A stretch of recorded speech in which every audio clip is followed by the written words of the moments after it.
Sir, alam po naming dalawa ni Onay na hindi naman po kami lang yung tao doon. Nakita ko nga panghapo na pinukpok po nila yung ulo ni Pining. Tapos bigla na lang po ako nawalan ng malay. Baka po yung mga tao po na yun, sila po yung pumatay kay Pining. Pero kayo yung tinuturo ng witness sa inabutan sa walang buhay na katawan ni Pining. Nakita pa yung fingerprint niya sa baril na ginamit pang patay. Sir, dinampot ko lang po yung baril pero hindi ko naman po ginamit. Huwag ka na muna magsalita, Isabel. Attorney, tinitingin nila si Isa sa isang krimen.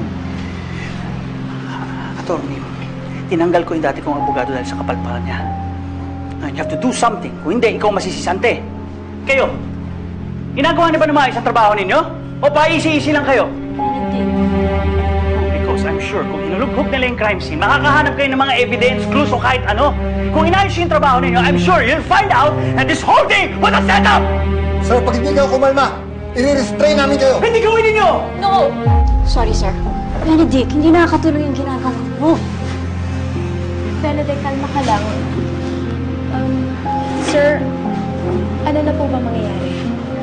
Kailangan namin kayo i-retain yung salvation. Hindi yung gagawin. Magbabayad ako ng piyansa. Magkano ba?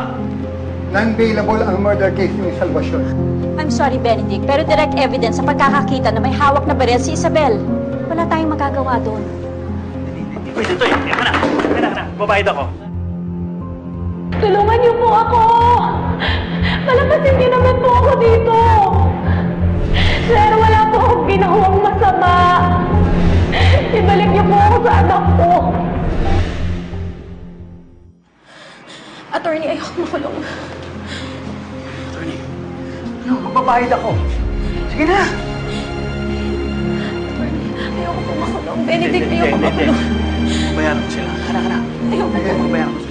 Ito! Ayan o! Ito na! Hindi po, ayoko po makulong. Wala po akong kasalanan, sir. Wala po akong kasalanan. Isabel! Hindi po ako dapat ang makulong. Dapat po si Scarlett. Siya po ang mamamatay tao. Isabel! Isabel! Isabel! Sir,